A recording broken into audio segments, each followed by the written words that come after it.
After exiting Iran nuclear deal, US President Donald Trump says US will impose more stricter sanctions against Iran, something which has never been imposed on any other country so far. President Trump also dubbed the deal one-sided, calling it not good and inappropriate.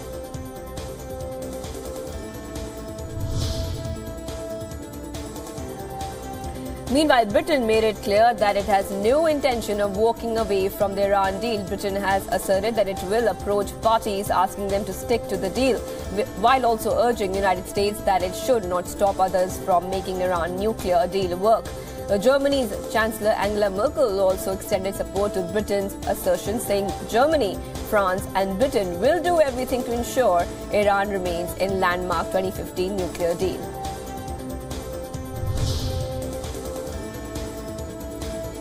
Iran Supreme Leader Hosseini Khomeini contended that Iran will not uphold nuclear deal unless it is offered solid guarantees from European signatories to the deal, assuring that trade relations would continue even after United States withdrawal from the pact. Meanwhile, in a personal attack on US President Donald Trump, Iran's Parliament Speaker Ali Larijani said that Trump does not have the mental capacity to deal with issues.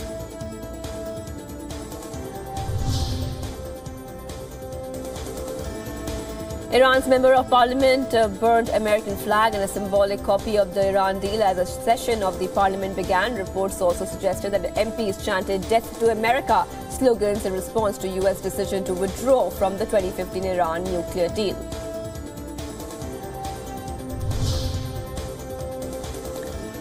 Oil prices surged more than 3% on Wednesday, a 3.5-year high after US President Donald Trump abandoned nuclear deal and announced highest level of sanctions against the OPEC member. Prices had initially dipped on Tuesday as analysts expected that Trump would instead adopt a softer stance on Iran nuclear deal.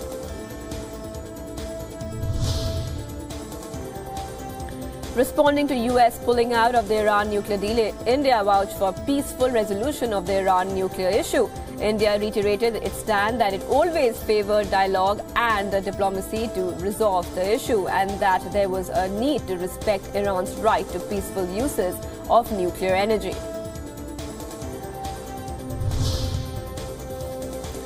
Syrian state media accused Israel of launching missiles at a target near Damascus on May 8th, shortly after US President Donald Trump announced he was quitting the Iranian nuclear deal, a move that had prompted Israel to go on high alert. Iran and Lebanon's Hezbollah have been helping Syrian President Bashar al-Assad beat back a 7-year-old rebellion.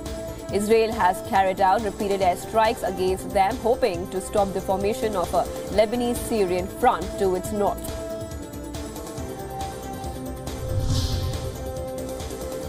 US President Donald Trump has set a time and a place for his historic summit with Kim Jong-un will be announced within 3 days. Holding a press conference, the US President also ruled out meeting North Korea leader Kim Jong-un at the demilitarized zone, which separates North and South Korea. It comes after his suggestion last month that the demilitarized zone would be the ideal location for the much-anticipated meeting between the two leaders.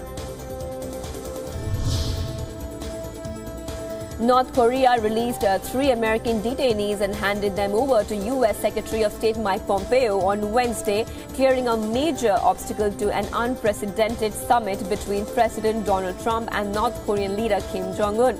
U.S. President Trump will be there to greet them at Andrews Air Force Base as they return from North Korea, along with the Secretary of State Mike Pompeo.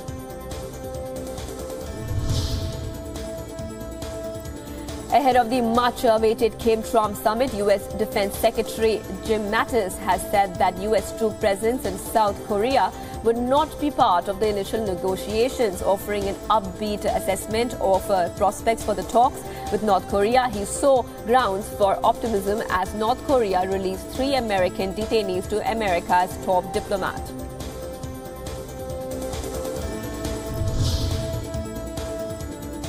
U.S. President Donald Trump's personal lawyer said on Wednesday that a document released the day before by an attorney for porn star Stormy Daniels is inaccurate. In a tweet and a report earlier, Daniels' attorney Michael Avenatti had claimed a US-based company with ties to Russian President Vladimir Putin sent Trump's lawyer Michael Cohen a payment for $500,000. Daniels, whose real name is Stephanie Clifford, has said that Cohen paid her $130,000 in October 2016 to stay quiet about a 2006 sexual encounter she had with Trump.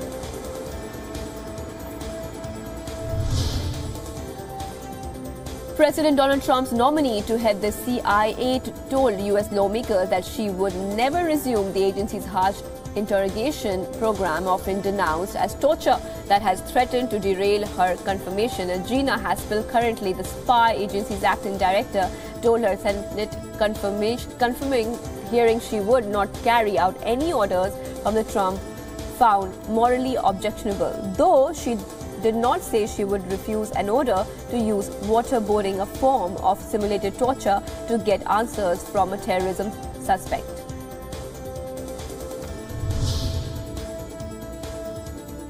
China has received a letter from U.S. Treasury Secretary Steven Mnuchin that invites Chinese Vice Premier Liu He to visit the United States for further economic and trade negotiations.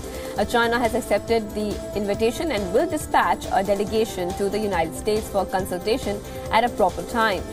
The work groups of both sides are in close contact, as Chinese Vice Premier Liu He would visit Washington next week to continue talks on bilateral trade.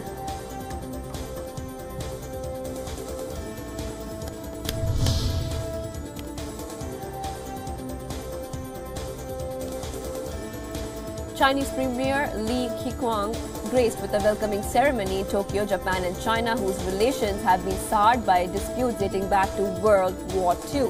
Hailed warming ties on Wednesday after agreeing to set up a security hotline to defuse possible maritime incidents that could spark tensions. After meeting Japanese Prime Minister Shinzo Abe, Chinese Premier Li Keqiang told journalists that better relations between Asia's two biggest economies were contributing to global stability and development.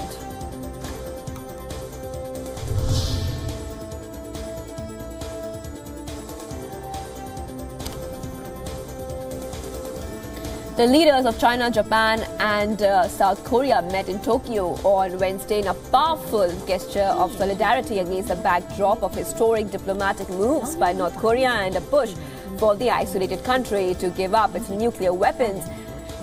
Last held on Seoul in 2015, the three-way summit has regularly brought together the East Asian neighbors, but this week's gathering comes amid an unusual period of calm for ties often beset by territorial and historical disputes.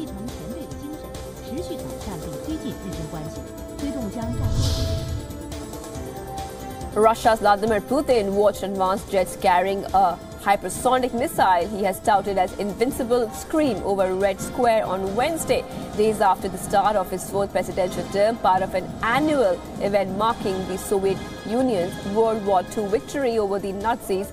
Putin looked on as thousands of troops marched past him and columns of tanks rumbled across the famous square in a show of military might reminiscent of those displayed during the Cold War. Putin reviewed the parade from a tribune packed with Soviet War veterans, some of whom wore rows of campaign medals and clutched red roses.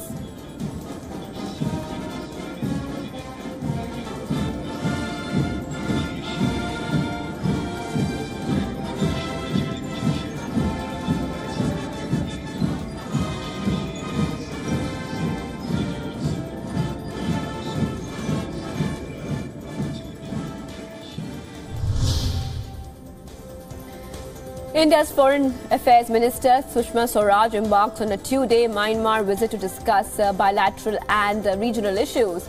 The plight of Rohingya Muslims who fled the Rakhine state following violence last year will also come up in the discussion. Meanwhile, India has sent its second relief consignment to help thousands of Rohingya Muslims who fled the violence-hit Rakhine state to neighboring Bangladesh.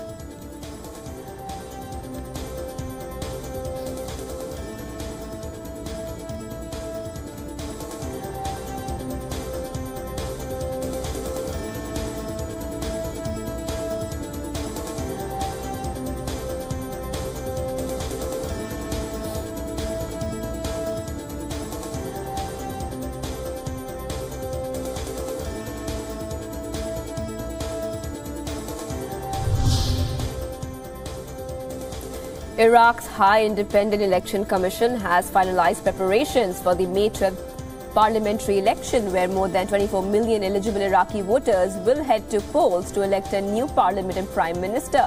The poll commission has opened 8,934 polling centers across Iraq, and there are more than 55,000 voting stations for public and special voting. Training courses have been held for poll workers to familiarize them with the new system.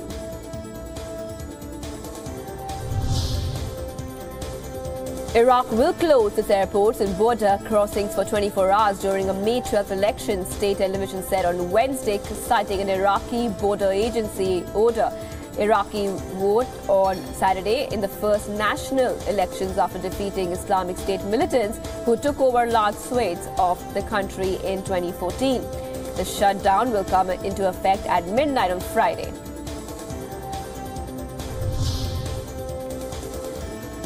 A Berlin labor court found the city was right to bar a teacher who wears a Muslim headscarf from teaching primary school classes. Rejecting her discrimination complaint, Justice Arne Boyer ruled that the city-state's so-called neutrality law, which bars the wearing of overt religious symbols and clothing for state employees on duty, weighed stronger than the right to free religious expression.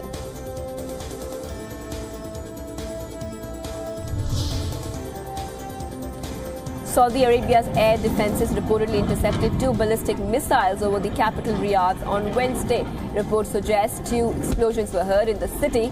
A spokesman for the Saudi-led coalition said Saudi air defenses hours earlier had also intercepted a ballistic missile originating from Yemen and targeting Saudi Arabia's southern city of Jizan.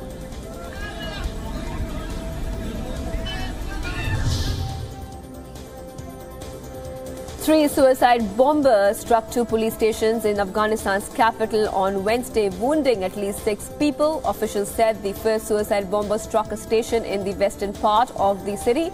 Interior Ministry spokesman Najib Danish said there was sporadic gunfire after the blast as a clean-up operation was underway. Another 2 suicide bombers struck at the entrance of a police station in the city centre.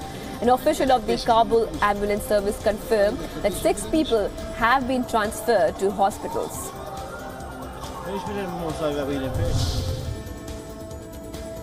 Walmart has agreed to pay $60 billion for a roughly 77% stake in the Indian online shopping site Flipkart. The US retailer's biggest foreign investment ever, as it battles rival Amazon.com, is one of the world's biggest emerging markets.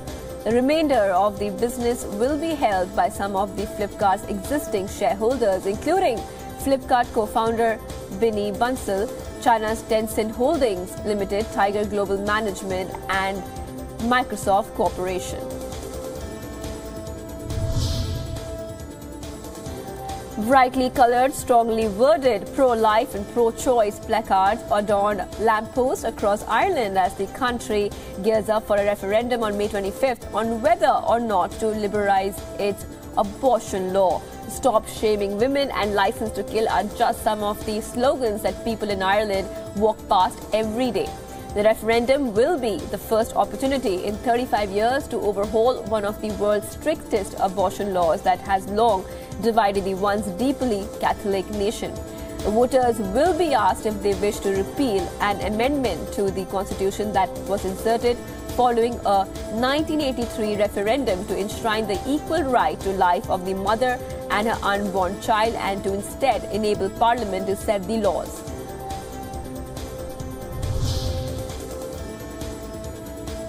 A tank truck carrying 12 tons of liquid milk chocolate overturned in the early hours of the morning after colliding with a traffic barrier, causing waves of the sugary liquid to coat Poland's A2 motorway between Virginia and Slupka. The incident has led to a rather sticky situation as traffic came to a complete standstill. Police said earlier in the day it could be several hours before the road would be able to reopen. In some areas, the chocolate was so thick that heavy machinery was brought in to scoop up the mess.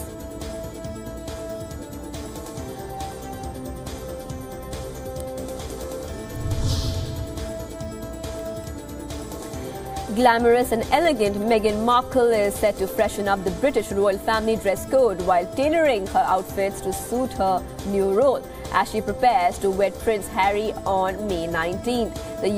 The US former television actress is unlikely to be seen again in ripped jeans, hot pants or a plunging neckline as a sign of her new responsibilities. The 36-year-old has already closed her Instagram account.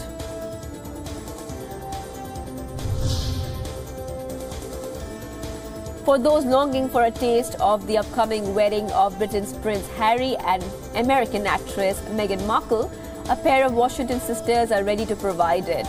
In cupcake form, Georgetown Cupcake, which was already garnered national media attention for its gourmet treats, is busy baking up a royal wedding dozen that includes 2 of lemon elderflowers modeled on the cake at Harry and Markle's May 19 celebrations.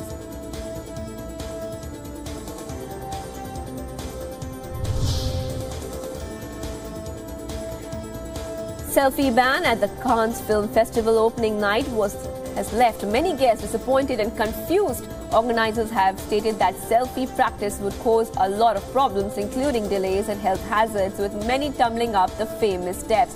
And most importantly, festival director Thierry Fremont said the practice of selfie steals the glamour of the world's most famous film festival. Posting a picture of actress Priyanka Chopra's Met Gala 2018 headgear design house, Ralph Lauren wrote on Instagram, and I quote, "This creation is completely crafted by hand with Swarovski crystals, meticulous beadwork and over 250 hours of embroidery." Priyanka walked the Met Gala red carpet for the second consecutive year. The actress had worn the world's longest trench coat at Met Gala 2017.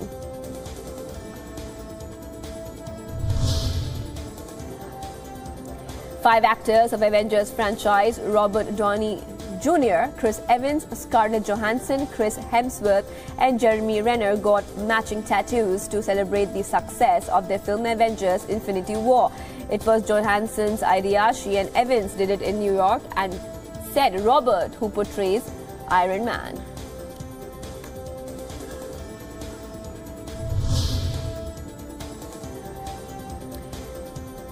Tech phenomenon Elon Musk has confirmed that he is dating Canadian musician Grimes after the two appeared at the Met Gala together. On being asked about the relationship, Musk referred to the outing as a date night. Reports suggested the duo has been together for a month and met through a joke that Musk planned to tweet about, but turned out that Grimes already had done it.